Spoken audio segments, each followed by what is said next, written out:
Suddenly here's a guy with a really genuine, smooth, velvety voice.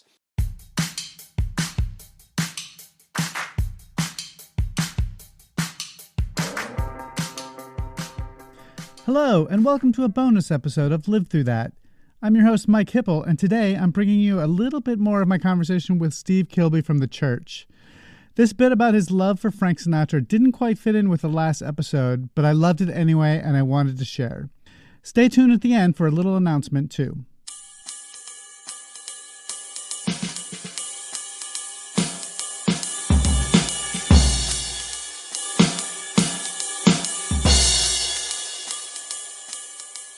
When we moved to Australia from England, we were very, very poor, and they had two records. And one of them was Frank Sinatra. And of course, having only two records and being a guy who loved music, he played it a lot. And I just found myself sitting there with my virginal mind that hadn't heard anything or hadn't thought about anything or didn't know anything, just a little boy.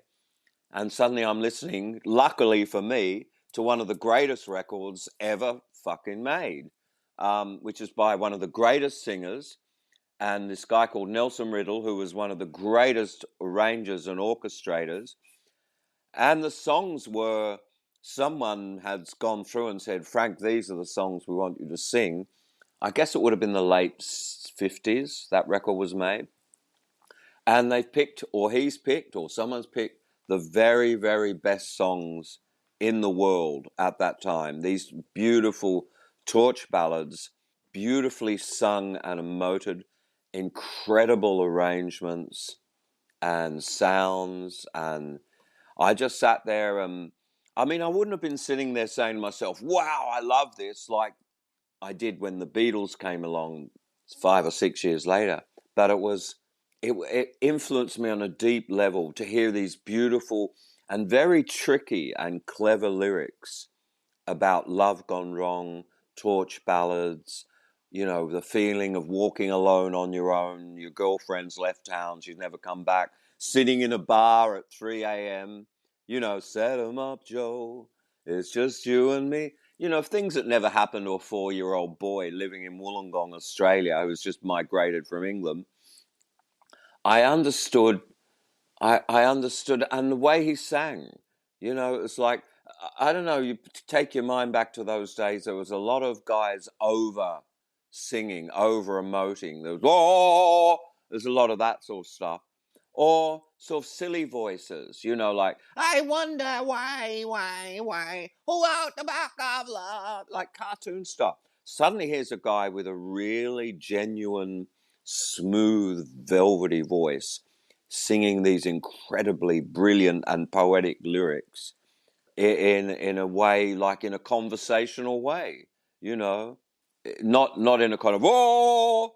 So all of this and the orchestral arrangements, the way all the instruments, you know, when he said, whisper to the night to hide your starry light, and suddenly there's all harps and you hear the you know, the violins and the harp are making the sound, the stars sparkle, and the wind is the clarinet, and you know, all of the instruments are commenting on what he's singing and playing little licks and riffs, and just the most marvelous record.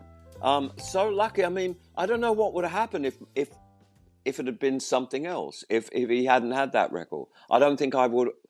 And years later, when the church was up and going, I was doing interviews and people saying, what were you trying to do with this record, Seance? And I said, I was trying to make another record like Only the Lonely by Frank Sinatra, sort of like, and using, you know, synthesizers and samplers to create this orchestral part. I was trying to write this sort of deeply sad record about lost love, because lost love is a wonderful, wonderful subject for records. Whether you've even had a love or lost a love, or whether you're as happy as Larry or miserable, it's amazing. And then furthermore from that, I was struck at a very early age by the incredible paradox of hearing a sad song about a guy who's lost the love of his life. And when it's over, I feel happy. I'm going, well, how does that work? Like, I can understand if I hear a happy song, it makes me happy. And then I realized a lot of the happy songs that I would hear on the radio didn't make me happy at all. In fact, they made me angry. When you hear, some happy little number, it didn't make me happy at all. But the sad songs made me happy. So there was another paradox to work on, this idea of how can something that's sad, I woke up, I lost my girl, and now I'm sitting in a bar, it's snowing outside, and what am I going to do? And she's never going to come back. That's all over, and you go, wow, now I feel really good. So that the record contained homework. Look, I'm still mulling it over now. 65 years later, I'm still mulling over the implications of this record. I'm sure I could sit down and listen to it right now, and go, wow, that pizzicato happening there, I should try and do that with an electric guitar. So a wonderful set of circumstances, and the fact that my dad was a musician, and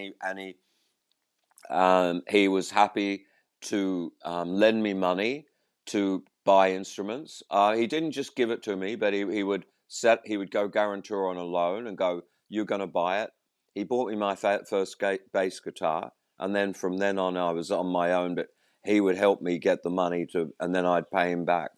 So like a load of great, really good circumstances there to set me on the path to who I became. That's why when I started making music and all these guys were wanting to play blues and rock and roll and stuff, I wasn't really into it. I had to do that. I had at 16, a bunch of guys used to come around, and we all used to plug in. I had a great big amplifier, and we all used to plug in, and we'd play something like Rock Round the Clock for like 4 hours with no singing, like just playing 12 bars. I hated that. I hate the blues, and I hated 12-bar rock and roll, and now I can go back and appreciate, but in those days I wanted to do something else. Anyway, so that's all the stuff that set me on the path of sort of making the music that I did. Yeah, all of that.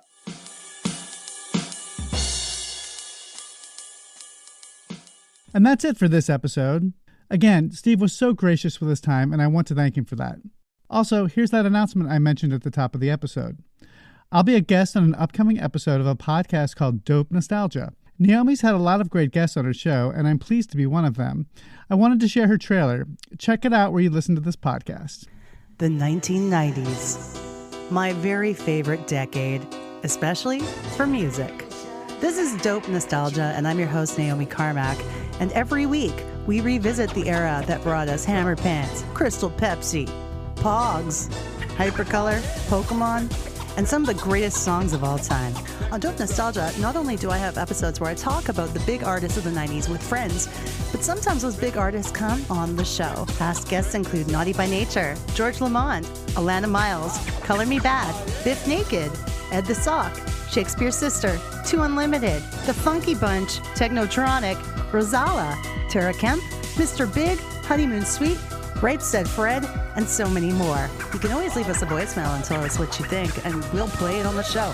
780-851-8785. Dope Nostalgia, a podcast made for 90s kids like me. You can find us on Spotify, Apple Music, Podbean, Stitcher, and wherever podcasts are served. Thanks again. We'll be back with new episodes next week.